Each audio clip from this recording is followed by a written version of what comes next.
الحمد لله نحمده ونستعينه ونستغفره ونؤمن به ونتوكل عليه ونعوذ بالله من شرور أنفسنا ومن سيئات أعمالنا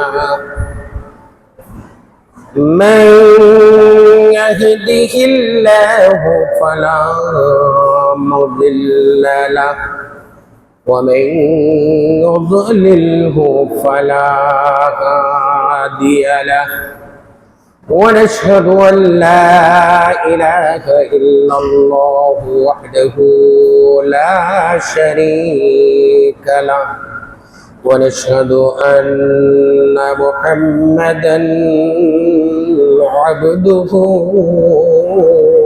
ورسوله فأعوذ بالله من الشيطان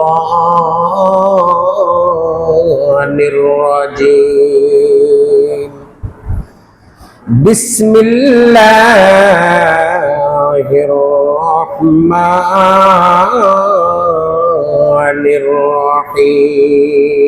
الرحيم وما أرسلناك إلا رحمة للعالمين وقال الله تعالى إن الله وملائكته يصلون على النبي يا أيها الذين آمنوا صلوا عليه وسلموا تسليما اللهم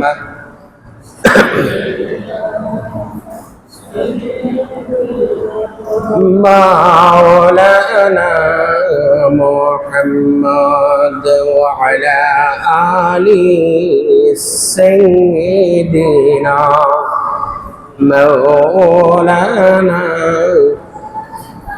नहीं दो जहां में मिसाल मोहम्मद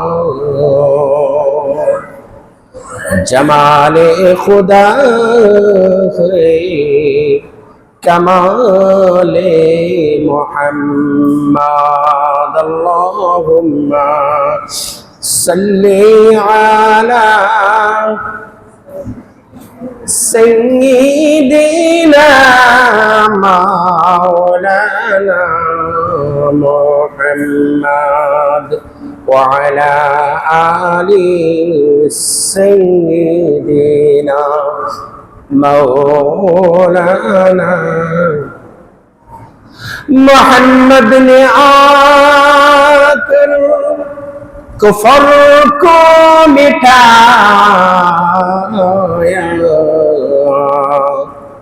कुफर को मिटा कर सदाकत उठाया अल्लाहुम्मा सल्ली अला मौलाना मुहम्मद वअला आलि सय्यिदिना मौलाना আলহামদুলিল্লাহ আল্লাহ পাকের অসংখ্য গণিত মেহেরবানি যে আল্লাহ পাক রব্বুল আলামিন আপনি আমাদেরকে রবিউল আউয়ালের মাস জুমার নামাজ জামাতের সহিত আদায় করা এবং খুতবা শোনার জন্য আমরা মসজিদে এসে একত্রিত হইতে পেরেছি। এই জন্য আল্লাহ পাক রব্বুল আলামিনের আলিশান দরবারে শুকরিয়া জ্ঞাপন করি, বলি আলহামদুলিল্লাহ। চন্দ্র মাসের হিসাব অনুযায়ী ওই মাসটির নাম হলো রবিউল আউয়ালের মাস। এই মাসে আকায়ে নামদার তাজদার মদিনা সৈয়দুল মুরসালিন খাতামান নবিয়্যিন শফিউল মুজনবিন রহমাতুল লিল আলামিন আহমদ মুজতবা হযরত মুহাম্মদুর রাসূলুল্লাহ সাল্লাল্লাহু আলাইহি ওয়াসাল্লাম পৃথিবীতে আগমন করেছিলেন। বলেন আলহামদুলিল্লাহ। রবিউল আউয়ালের 12ই রবিউল আউয়াল, কেউ বলেন 9 রবিউল আউয়াল, কেউ কেউ বলেন 8 রবিউল আউয়াল। প্রশ্ন জাগতে পারে ওনার জন্মের ব্যাপারে 3টা মতভেদ কেন? কেউ বলেছেন 12, কেউ বলেছেন 8, কেউ বলেছেন 9। রাসূল করিম সাল্লাল্লাহু আলাইহি ওয়াসাল্লাম যখন পৃথিবীতে আগমন করেন তখন কোন মানুষ কখন দুনিয়াতে আগমন করলো, কোন বিষয় কতটুকু গুরুত্বপূর্ণ, কোন বিষয় দিন তারিখ মাস সময় লিখে রাখার কোন প্রচলন বা পদ্ধতি চালু ছিল না। এই জন্য মতভেদ, লিখে রাখার প্রচলন পদ্ধতি চালু ছিল না। এই জন্য কেউ বলেছেন 12, কেউ বলেছেন 8, কেউ বলেছেন 9 রবিউল আউয়াল। অধিকাংশের মত হলো উনি প্রায় পৃথিবীতে আগমন করেছিলেন 12ই রবিউল আউয়াল। আল্লাহ পাক রব্বুল আলামিন মুহাম্মদুর রাসূলুল্লাহ সাল্লাল্লাহু আলাইহি ওয়াসাল্লামকে পৃথিবীতে প্রেরণ করেছিলেন গোটা পৃথিবীর জন্য রহমত স্বরূপ। গোটা পৃথিবীর জন্য কি স্বরূপ? রহমত। আর এই রহমতটা মানবের জন্য রহমত, দানবের জন্য রহমত, আরবের জন্য রহমত, আজমের জন্য রহমত, কুল কায়নাতের জন্য মুহাম্মদুর রাসূলুল্লাহ হচ্ছেন রহমত। আল্লাহ বলেন ওয়ামা আরসালনাকা ইল্লা রাহমাতাল লিল আলামিন।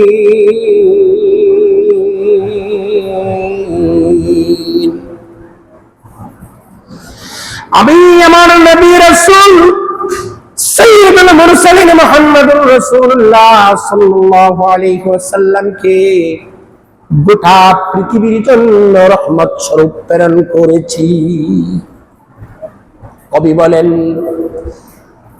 ইমামুল আউয়ালিন আল আখিরিন, ইমামুল আউয়ালিন আল আখিরিন, বহরে সাদকা রহমাতাল লিল আলামিন, সদওজুদ রহমাতাল লিল আলামিন, সদওজুদ রহমাতাল লিল আলামিন, মসজিদে ঔষধ হামারো ইয়াসমি।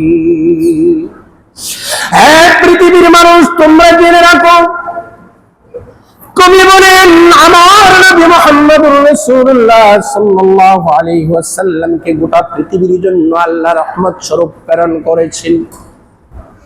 আর গোটা পৃথিবীকে আল্লাহ আর নবীর জন্য আল্লাহ গোটা পৃথিবীটাকে মসজিদ বানিয়ে দিয়েছেন। নবী হচ্ছেন গোটা পৃথিবীর জন্য রহমত। আর শুধুমাত্র ওনলি মুহাম্মদুর রাসূলুল্লাহ সাল্লাল্লাহু আলাইহি ওয়াসাল্লামের জন্য আল্লাহ গোটা পৃথিবীটাকে মসজিদ বানিয়ে দিচ্ছেন। মুহাম্মদুর রাসূলুল্লাহর উম্মত যেখানে আল্লাহু আকবার বলে কেবল আমাকে হয়ে দাঁড়িয়ে যাইবে, ওই জায়গাতেই আল্লাহ মসজিদের মর্যাদা দিয়ে দিবেন। বলেন সুবহানাল্লাহ। অন্যান্য নবীরাও দুনিয়াতে আসছিল, ওদের উম্মতেরা যখন নামাজের প্রয়োজন হইতো নামাজের নির্দিষ্ট স্থানে যেতে হতো, নির্দিষ্ট স্থান ছাড়া নামাজ হতো না। একমাত্র মুহাম্মদুর রাসূলুল্লাহ সাল্লাল্লাহু আলাইহি ওয়াসাল্লামকে আল্লাহ বলেন, হে আমার রাসূল, আপনার জন্য, আপনার উম্মতের জন্য কোনো নির্দিষ্ট স্থান নয়, আপনি যেখানে দাঁড়িয়ে যাবেন ওই জায়গাটাই আমি আল্লাহ মসজিদের মর্যাদায় দিয়ে দিব। যেখানে আপনার উম্মত সাজদায় লুটে পড়বে, যেখানে আপনার উম্মত আমার উদ্দেশ্যে সাজদায় লুটে পড়বে, সেখানে আমি আল্লাহ কুদরতি পাউডার আপনার উম্মতের কপালের নিচে বাড়াইয়া দিব। এটা একমাত্র স্পেশালি আমরা ওই নবীর উম্মত হওয়ার কারণে বেজার না খুশি? বেজার না খুশি? কম না বেশি? আল্লাহ আমাদেরকে ওই নবীর উম্মত করে দুনিয়াতে পাঠিয়েছেন। ওই নবীর উম্মত হওয়ার সৌভাগ্য অর্জন করতে পেরেছি, এর চেয়ে বড় শুকরিয়া এবং নিয়ামত আমাদের জন্য আর হইতে পারে না। আল্লাহ পৃথিবীতে 1,24,000 পয়গম্বর, মাথান্তরে 2,24,000 পয়গম্বর দুনিয়াতে প্রেরণ করেছেন। এই 2,24,000 পয়গম্বর, মতান্তরে 1,24,000 পয়গম্বরকে আল্লাহ এক একটা এলাকার জন্য এক একটা নবী প্রেরণ করেছেন, এক একটা গোত্রের জন্য এক একজন নবী প্রেরণ করেছেন। এক একটা নবীকে আল্লাহ নির্দিষ্ট সময় বেঁধে দিয়েছেন, আপনাকে এই এই এই সময় থেকে ওই সময় পর্যন্ত আপনি হলেন নবী, এরপরে আপনার নবুয়ত নাই। তাহলে 2,24,000 পয়গম্বর আল্লাহ দুনিয়াতে প্রেরণ করেছেন নির্দিষ্ট সময়ের জন্য, নির্দিষ্ট গোত্রের জন্য, নির্দিষ্ট জাতির জন্য। এবং এই নবী রাসূলকে আল্লাহ কিতাব দিয়েছিলেন, সাহিফা দিয়েছিলেন। তারা কিছুদিন তাদের দায়িত্ব আঞ্জাম দেওয়ার পর যখন ওরা দুনিয়া থেকে বিদায় হয়ে চলে গেছে, আল্লাহ পাক রব্বুল আলামিন তাদের উপর থেকে কিতাব উঠিয়ে নিয়েছেন।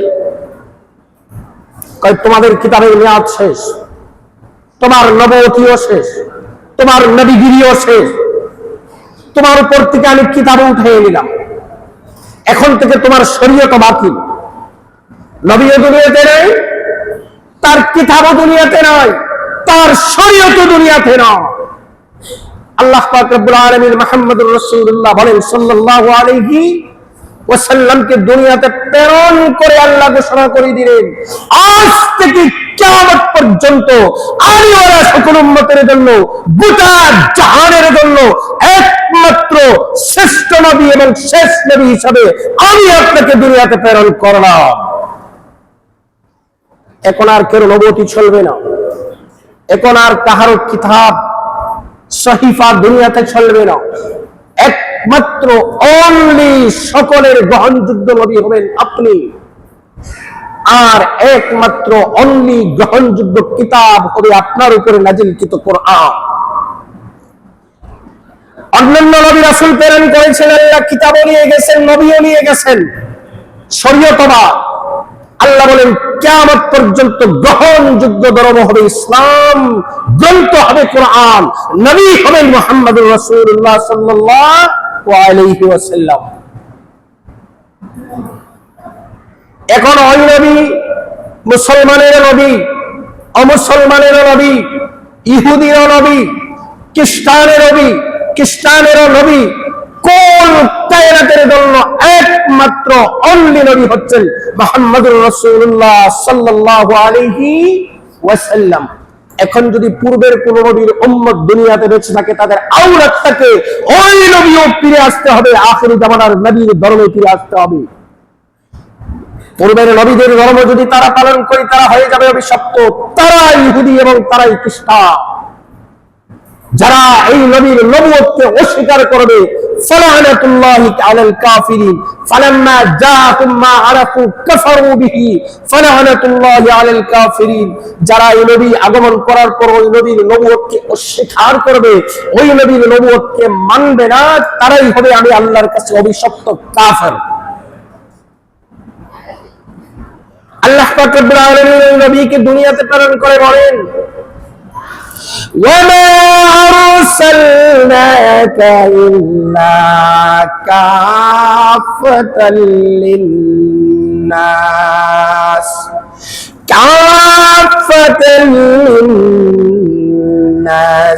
بشيرا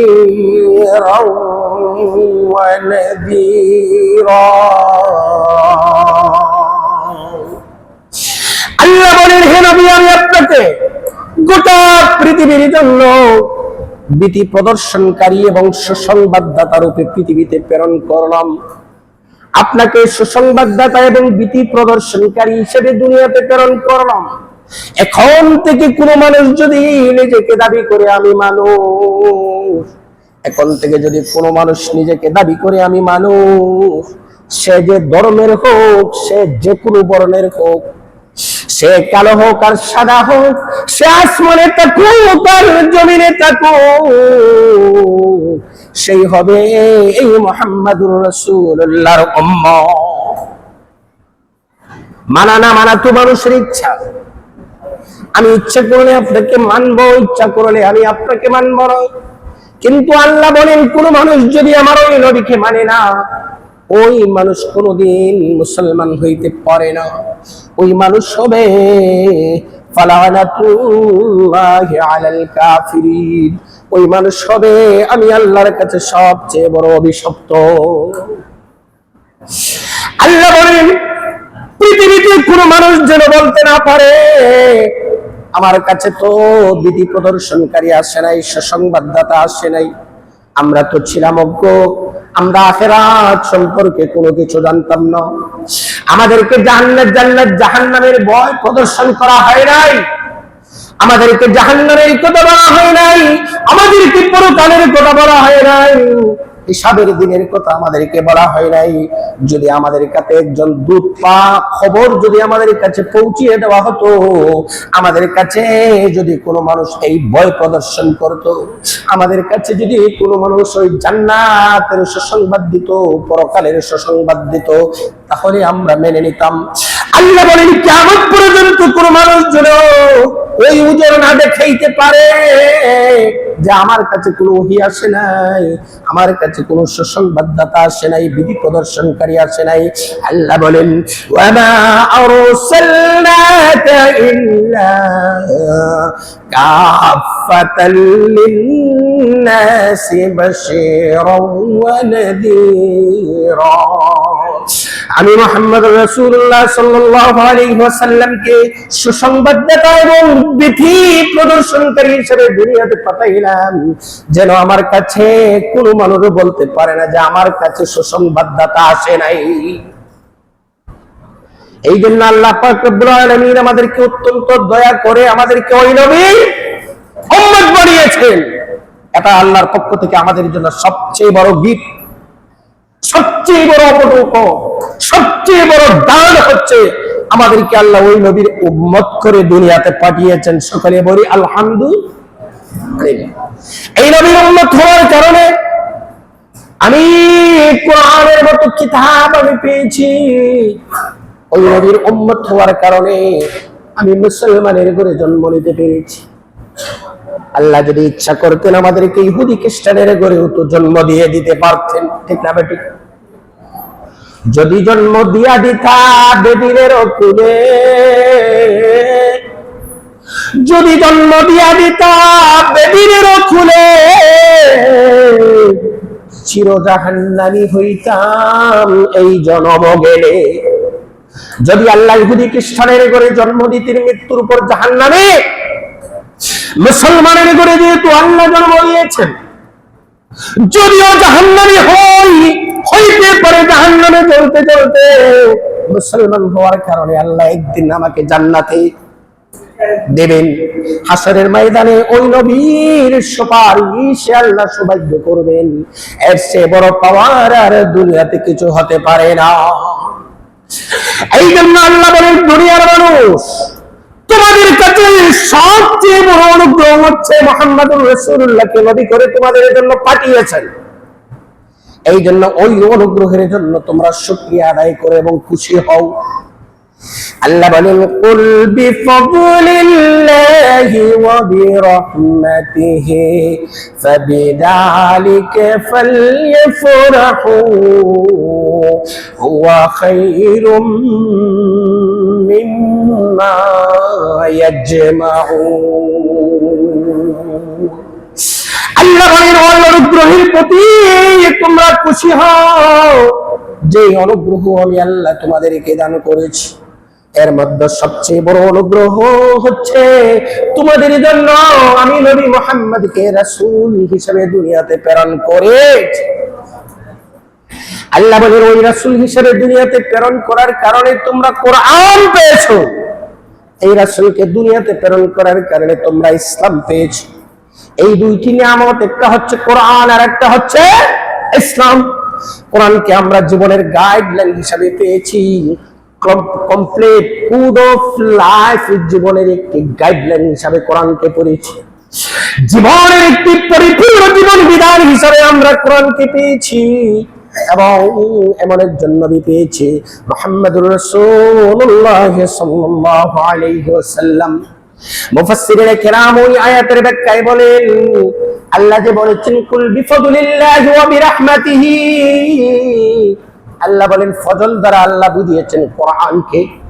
আল্লাহ অত্যন্ত দয়া করে রে মুসলমান তোমাদের উপর কোরআন দিয়েছেন তোমাদেরকে, আর রহমত দ্বারা বুঝিয়েছেন আল্লাহ ইসলাম। ইসলাম গ্রহণের তৌফিককে আল্লাহ যে আমাদেরকে মুসলমানের ঘরে জন্ম দিয়েছেন, ইসলাম গ্রহণের তৌফিক দান করেছেন। আল্লাহ বলেন ওই দুইটি নিয়ামতের জন্য তোমরা বেশি আনন্দিত হও। একটা নিয়ামতের নাম হচ্ছে কোরআন আর একটা নিয়ামতের নাম হচ্ছে ইসলাম। আল্লামা ইবনে আব্বাস রাদিয়াল্লাহু তাআলা আনহু ওই আয়াতের তাফসীরের মধ্যে বলেন আল্লাহ ফজল দ্বারা বুঝিয়েছেন কোরআন আর রহমত দ্বারা বুঝিয়েছেন ইসলাম গ্রহণের তৌফিক। আল্লাহ যে আমাদেরকে ইসলাম গ্রহণের তৌফিক দান করেছেন, আমরা কি ইচ্ছা করে ইসলাম গ্রহণ করেছি? না এমনিতেই মুসলমানের ঘরে জন্ম নিয়েছি? এমনিতেই নেই নাই। এই হবিগঞ্জ শহরে বহুত মুসলমান আছে না নাই? তারা কি ইচ্ছা করে মুসলমান হয়েছে? ইচ্ছা করে হয়েছে। এরা মুসলমানের ঘরে জন্ম নিয়েছে, আর আমরা ইচ্ছা করে মুসলমান হই নাই। আল্লাহ অত্যন্ত দয়া এবং মহব্বত করে আমাদেরকে মুসলমানের ঘরে জন্ম দিয়েছেন। যদি আল্লাহ আমাকে ইহুদি খ্রিস্টানের ঘরে জন্ম দিতেন তাহলে আমি জাহান্নামী হতাম, আমি অভিশপ্ত হতাম। আমাকে আল্লাহ ইচ্ছা করলে সিগাল কুকুর বানাতে পারতেন না? পারতেন না মুসলমান? আল্লাহ তো ইচ্ছা করলে আমাকে সিগাল কুকুরও বানাতে পারতেন, কিন্তু আল্লাহ সিগাল কুকুর বানালেন না। আল্লাহ আশরাফুল মাখলুকাত হিসাবে আমাকে দুনিয়াতে প্রেরণ করলেন। এই জন্য আল্লাহ বলেন লাইন শাকারতুম লাযীদান্নাকুম ওয়া লাইন কাফারতুম ইন্না আযাবী লাশাদীদ। তোমরা ওই সমস্ত নিয়ামতের শুকরিয়া আদায় করো, যদি তোমরা ওই সমস্ত নিয়ামতের শুকরিয়া আদায় করো আমি আল্লাহ তোমাদের উপরে নিয়ামত আরো বাড়িয়ে দেব। আর যদি তোমরা নিয়ামতের নাশকরি করো তাহলে তোমাদেরকে নিয়ামত তো দেওয়াই হবে না, এমনকি তোমাদের উপরে শক্ত আযাব চাপাইয়ে দেওয়া হবে। বলেন নাউযুবিল্লাহ। আল্লাহ বলেন ওয়া ইন তাউদ্দু নি'মাতাল্লাহি লা তুহসুহা। এ বান্দা তুই আমার নিয়ামত কোনদিন গণিয়ে শেষ করতে পারবে না। তুমি চক্ষুটা খুললে যেদিকে তাকাইবা সেদিকেই দেখবা আমার নিয়ামত, যেদিকে তাকাইবা সেদিকেই দেখবা আমার নিয়ামত। তুমি মনে মনে মনোপূর্ণ হয়ে যেও না যে আমি তো গরিব, আমি তো হত দরিদ্র, আমার তো টাকা নেই, আমার তো নিজস্ব বাসা নেই, আমার তো নিজস্ব মার্কেট নেই, আমি মনে হয় পৃথিবীতে সবচেয়ে বড় অবহেলিত, আমি মনে হয় পৃথিবীতে সবচেয়ে বড় হত দরিদ্র, আমি মনে হয় পৃথিবীতে সবচেয়ে বড় দুঃখী। না না, তাহা কখনো হতে পারে না। তুমি বিল্ডিং বাড়ির দিকে তাকাইও না, তুমি দালান কুঠার দিকে তাকাইও না, তুমি টাকার দিকে তাকাইও না, অর্থ আধিপত্যের দিকে তাকাইও না।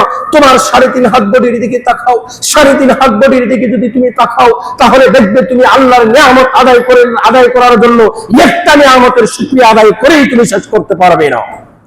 শুধুমাত্র অনলি যদি তুমি নিয়ামতের শুকরিয়া আদায় করো, আমি তো মুসলমান, আইনে মুসলিম, আমাকে আল্লাহ মুসলমান বানিয়েছেন, এত অনুগ্রহ করে আল্লাহ আমাকে মুসলমান বানিয়েছেন। আমি তো ইচ্ছা করে মুসলমান হই নাই, ইচ্ছা করে আমার বাবা জন্ম দেয় নাই, ইচ্ছা করে পৃথিবীর বহু বাবা চেষ্টা করতেছে, পৃথিবীতে একটা সন্তান আনতে পারে নাই, কিন্তু আমার বাবার ঘরে আমি জন্ম নিয়েছি। পুরোনাঙ্গ একটা সুস্থ সুঠাম দেহের একটা মানুষ আল্লাহ দুনিয়াতে প্রেরণ করেছেন। এরপর আল্লাহ আমাকে মুসলমান হিসাবে জন্ম দিয়েছেন, মুসলমানের ঘরে জন্ম দিয়েছেন, মুহাম্মদুর রাসূলুল্লাহর উম্মত বানিয়েছেন। আল্লাহ আমাকে কোরআন দিয়েছেন, আল্লাহ আমাকে ইসলাম গ্রহণের সুযোগ করে দিয়েছেন।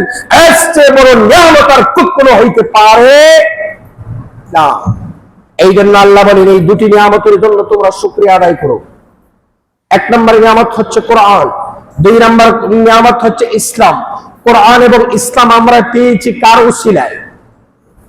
মুসলমান জুড়ে বলতে হবে কার উসিলায় পেয়েছি? কার উসিলায়? মুহাম্মদুর রাসূলুল্লাহ সাল্লাল্লাহু আলাইহি ওয়াসাল্লামের উসিলায় আমরা কোরআন পেয়েছি। মুহাম্মদুর রাসূলুল্লাহর উসিলায় আমরা ইসলাম পেয়েছি। যার উসিলায় ইসলাম পেলাম, যার উসিলায় কোরআন পেলাম, তার আগমনে আমরা বেজার না খুশি? কম না বেশি? তার আগমনে খুশি হওয়া প্রত্যেকটা মুসলমানের ঈমানি দায়িত্ব, ঈমানি দায়িত্ব। তবে স্মরণ রাখতে হবে, শুধু তার আগমনে খুশি হলেই চলবে না, তার আদর্শকে বরণ করতে হবে। কি করতে হবে? তার আদর্শকে বরণ করতে হবে। নবী মুহাম্মদুর রাসূলুল্লাহ সাল্লাল্লাহু আলাইহি ওয়াসাল্লামের জীবনের দুটি অধ্যায়। কয়টা অধ্যায়? দুইটা অধ্যায়। একটার নাম হচ্ছে সূরত, আরেকটার নাম হচ্ছে সিরত। সূরত অনুসরণীয়, সিরত অনুকরণীয়, আদায়যোগ্য। মুহাম্মদুর রাসূলুল্লাহ পৃথিবীতে আগমন করেছেন, ওনার আগমনে আমরা ধন্য, ওনার আগমনে আমরা খুশি। এর চেয়ে বেশি খুশি পৃথিবীতে আর কোনো কিছুতে হতে পারে না। আমরা মুহাম্মদুর রাসূলুল্লাহর আগমনে খুশি হয়েছি, যেমন খুশি হয়ে আমরা মুহাম্মদুর রাসূলুল্লাহ যে দুটি জিনিস নিয়ে পৃথিবীতে এসেছেন। কয়টা জিনিস? দুটি জিনিস নিয়ে পৃথিবীতে এসেছেন। এই দুইটি জিনিসকে আমরা আঁকড়ে ধরতে হবে কি হবে না? হবে কি হবে না? আমার বাবা দুনিয়া থেকে চলে গেছেন। বাবা যেদিন দুনিয়াতে আসছিলেন, আমার বাবার আগমনে আমি খুশি হই। বাবা দুনিয়া থেকে যেদিন চলে গিয়েছেন, ওই দিন বাবার জন্য খুব কষ্ট পাই। বাবার কবরের পাশে গিয়ে কবর জিয়ারত করি, বাবার কবরের পাশে গিয়ে কোরআনের হাদিয়া পেশ করি, আর মনে মনে চিন্তা করি আমার বাবার ভালো কাজগুলো, আমার বাবার ভালো আদর্শগুলো আমি স্মরণ করি। ওই আদর্শগুলা স্মরণ করে করে, আমার বাবার ভালো কাজগুলা স্মরণ করে করে আমি আদায় করি কিনা? বাবার আদর্শ সন্তান হিসাবে আমার বাবার ভালো আদর্শগুলা, কাজগুলা অনুকরণ করা, অনুসরণ করা আমাদের উপর কর্তব্য কিনা? ঠিক তেমনি আল্লাহ বলেন, আমি পৃথিবীতে মুহাম্মদুর রাসূলুল্লাহকে প্রেরণ করেছি। মুহাম্মদুর রাসূলুল্লাহর আগমন হচ্ছে আমার বান্দাদের জন্য সবচেয়ে বড় আনন্দের বিষয়। কিন্তু আমার বান্দাদের জন্য মুহাম্মদুর রাসূলুল্লাহর আগমনটাই শেষ না। আগমনের পরে আমার রাসূল জানিয়ে পৃথিবীতে আগমন করেছিলেন, তাকে আঁকড়ে ধরা, ছঙ্গল মেরে ধরা। তামাসসাকা ইয়াতামাসসাকু লান তাদিল্লু মা তামাসসাকতুম বিহিমা কিতাবাল্লাহ ও সুন্নতি রাসূলিল্লাহ। আল্লাহর রাসূল বলেন, আমি তোমাদের কাছে দুটি জিনিস নিয়ে আসলাম। তামাসসাকা ইয়াতামাসসাকু, ছঙ্গল মেরে ধরো, আঁকড়ে ধরো, কামড় মেরে ধরো। ছঙ্গল মেরে ধরলে শক্ত ধরা হয় কিনা?